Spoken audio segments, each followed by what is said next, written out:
Every morning, Pedro followed the same small ritual. The balcony door would open just after sunrise, a mug of coffee in his hand, the city still half asleep below him. He would stand there for a few quiet minutes, listening to traffic wake up in the distance, watching the light climb across the buildings, and leaving a few crumbs on the ledge without thinking much about it. It was nothing dramatic, just a habit, just one of those ordinary moments that disappear into the background of a day. And then, one morning, there was a metal cap on the railing. Pedro stared at it, still warm from his coffee, convinced it had simply been blown there by the wind. But the next day, there was a twisted wire, then a small, shining stone, then something he could not even identify at first glance, dark and bent and oddly deliberate, placed in the exact same spot where the crumbs had been left hours earlier. At first, he laughed. It felt almost charming, like a tiny private joke from the neighborhood crows that often gathered on the rooftop across the street. But the pattern began to settle in. The objects appeared only after the coffee ritual, never before, never randomly in the afternoon, never on the days Pedro skipped the balcony. The timing was too precise to ignore, and the more he noticed it, the more the whole thing started to feel wrong in a way he could not explain. "Okay," he muttered one morning, leaning against the doorframe as a black shape landed on the railing with a soft, deliberate hop. "What are you doing?" The crow tilted its head, one eye fixed on him, unreadable and alert. That gaze stayed with him. Over the next several days, Pedro began to watch more closely. He placed the camera on a chair by the window. He left a little plate with scraps beside the ledge, trying not to move too quickly, not to scare away whatever was happening. And every time he thought the mystery might have an easy answer, the birds made it stranger. They did not act like pets. They did not beg. They watched. They remembered. They returned. By the end of the week, Pedro was no longer amused. He was curious in a way that edged into obsession. Because if the crows were truly bringing him these things, then why him? And if they were not gifts at all, what were they? That question would pull him deeper than he expected, into a pattern hidden in plain sight, and into a truth much stranger than generosity. At first, Pedro tried to laugh it off. Crows were smart, sure, but this? A metal cap resting beside his cup as if it had been placed there on purpose? He stood at the balcony rail in the soft morning light, staring at the small object like it might suddenly explain itself. The city was still waking up below him, traffic humming faintly, a dog barking somewhere in the distance, while on his ledge, the crow sat with unnerving patience. Not flapping, not calling, just watching. He began noticing the timing. The objects never seemed random anymore. A piece of wire after the coffee, a shiny stone after he refilled the crumbs. Once a button, another time, something so bent and weathered it looked like it had been dragged through the streets for weeks. Each morning followed the same quiet rhythm, and each morning the crow appeared a little closer, a little more certain. Pedro started wondering whether the bird was reacting to the ritual itself, or to him. Was it the smell of the coffee? The sound of the balcony door? Or had the crow learned his habits better than he had expected? The idea unsettled him enough that he set up a camera. Not a professional one, just enough to catch the movement from the corner of the balcony without making a scene. He told himself he wanted proof, but what he really wanted was to know whether he was imagining a pattern where none existed. On the first day, he left the crumbs exactly as usual. The crow came. It studied him. It took a step, then another, and left a small scrap of plastic near the edge of the ledge before flying off. Pedro watched the footage twice, then a third time, his face growing tighter with each playback. And then he changed one thing. He stopped leaving food. The morning came and went. No crow, no gift, no visit at all. The next day, he tried again. Coffee, crumbs, silence. A shadow crossed the balcony, wings cut through the light, and there it was, perched on the railing like it had never left. This time, the object it dropped was stranger than the others, a tiny tag, worn and dirty, with a name partly scratched away. Pedro picked it up carefully, turning it over in his hand. The crow watched without blinking. That was the moment curiosity turned into obsession. He began leaving out small offerings, not because he believed the bird needed them, but because he needed to understand the exchange. And the more he watched, the harder it became to believe this was simple generosity. Crows remember faces. They recognize safe places. They learn who feeds them, who scares them, who matters. So what was Pedro to this one? A friend, a source, a puzzle? He had no idea that the answer was waiting somewhere else, in someone else's hands, connected by a name he had never even noticed before. At first, Pedro tried to laugh it off.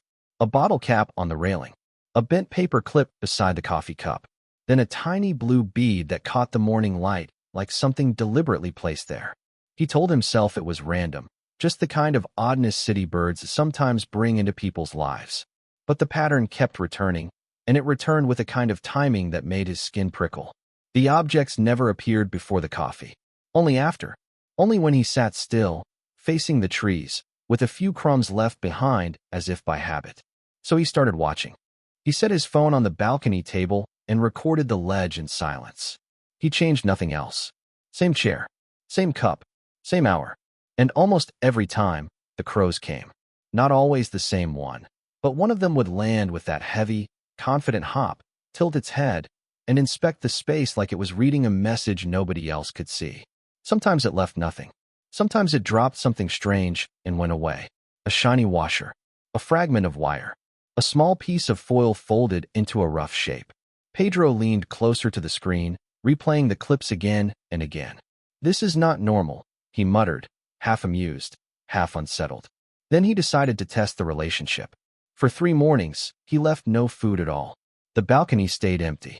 The crows still passed overhead, still watched from the wires across the street, but nothing was placed on the ledge. No gifts, no visits. On the 4th morning, Pedro returned to his ritual, and before the coffee had gone cold, there it was again, a blackened screw, polished at one end, as if it had been held, turned over, considered. Pedro stared at it, and felt the strange logic of the exchange close and around him. "So you do notice," he whispered. That was when the story stopped looking like a joke and started looking like a system. Crows are not sentimental in the human sense. They do not hand out presents because they owe you affection. They collect. They remember. They investigate. And they learn faces with unnerving precision. To a crow, Pedro may have been less a friend than a reliable pattern, a source of food, a predictable presence, a point on a map of safe encounters. Still, one detail refused to settle. On the latest morning, after the usual pause and the usual landing, Pedro found something new on the railing. Not a shiny object, not scrap metal, but a small tag, weathered and dirty, with a name written on it. Not Pedro's, his neighbor's. He turned it over in his fingers, the sound of wings fading above him. And for the first time he understood that the balcony was not the whole story. The crows were not just visiting one man. They were keeping track of many. And somewhere in that hidden network, somebody else had already been noticed. By the time Pedro understood this was no longer a coincidence, he had already turned his balcony into a small field lab. The camera recorded every morning from the same angle, the coffee cup, the crumb trail, the ledge where the crows would land with unnerving precision. And each time the ritual played out the same way, his heartbeat rising before the birds even appeared. First the shadows, then the claws tapping softly against the concrete.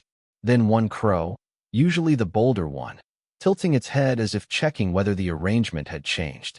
Pedro began speaking to them without meaning to. "All right," he would mutter, half amused, half unsettled. "What did you bring today?" Sometimes it was a bottle cap, sometimes a bent key ring. Once, a piece of black plastic that looked like it had been torn from some machine and carried for no reason at all. He placed the objects carefully on a small tray near the door, not because he believed they were gifts in the human sense, but because he couldn't stop feeling that the birds were watching what he did next. So he tested them. For 3 mornings, no food, no crumbs, no coffee on the balcony. He stayed inside, peering through the glass. The crows came anyway, landed, looked around, and left within seconds. No object, no repeat performance. On the 4th morning, Pedro returned with his cup and a few pieces of bread. He barely sat down before the familiar wing beats cut through the quiet. This time, one crow dropped a smooth, pale bead at the edge of the ledge, then hopped back as if waiting for his reaction. Pedro laughed, but it came out thin. "You're paying attention," he whispered. That was the moment the pattern stopped feeling playful. The next evening, he reviewed the footage frame by frame, searching for some hidden trick, some sign that a person was tossing objects from below or that the birds were stealing from a nearby trash bin. But nothing explained the timing so neatly. What the videos did show was more unsettling. The crows were not random visitors. They arrived after the routine began, almost as if they were measuring it, learning it, recognizing him. Then the final detail surfaced. Pinned beneath one of the objects, barely visible at the bottom of the tray, was a small tag. Old, faded, and bent at the corner. On it, in careful handwriting, was the neighbor's name. Pedro stared at it for a long time, the balcony suddenly feeling smaller, colder, less private than before. If the crows had found this tag, carried it here, and placed it among the others, then he had been looking at the wrong story all along. The birds were not just interacting with him. They were moving through a neighborhood of memories, routines, faces, and associations he could barely see. And that meant someone, somewhere nearby, had already been part of this strange exchange. By the time Pedro stopped treating the crows like a curiosity and started treating them like a case, the balcony had become a kind of stage. Every morning, the same chair, the same cup, the same careful silence. And above him, always waiting in the edges of the light, the dark shapes that seemed to know exactly when to arrive. What unsettled him most was not the objects themselves, but the timing. The metal cap appeared only after the coffee. The twisted wire showed up after he left a few crumbs. The polished stone came on the day he hesitated at the door, as if the birds had noticed the difference in his routine. It was never random anymore. It felt measured, observed, like something on the other side of the glass was building a memory of him, one small gesture at a time. When the tag appeared, everything changed. Pedro held it in his hand for a long moment, reading the neighbor's name again and again, as if the letters might rearrange themselves into a simpler answer. Suddenly, the story was no longer about a bird choosing him. It was about a network of balconies, windows, feeders, voices, and faces that human beings barely noticed, but crows were already mapping with terrifying precision. Pedro wasn't being singled out in isolation. He was being tracked inside a living neighborhood of intelligence. That is what makes crows so fascinating and so unnerving. They do not give gifts the way we do, with sentiment attached and gratitude in mind. They collect. They compare. They remember. They learn who is generous, who is dangerous, who opens a hand, who closes a door. What looks like affection may actually be recognition. What feels like a present may be a form of social testing, a silent exchange written in feathers, timing, and trust. Pedro said it best when he finally stepped back from the railing and laughed under his breath. So maybe I wasn't the owner of the balcony, he murmured. Maybe I was just part of the route. And maybe that was the real truth all along. If a crow leaves something for you, should you feel chosen, studied, or warned? Maybe the answer is all three. If this story made you look twice at the birds outside your window, leave a like, because the more we learn about them, the stranger they become. And if you want to keep uncovering the hidden intelligence of animals with us, subscribe now, because this is only the beginning.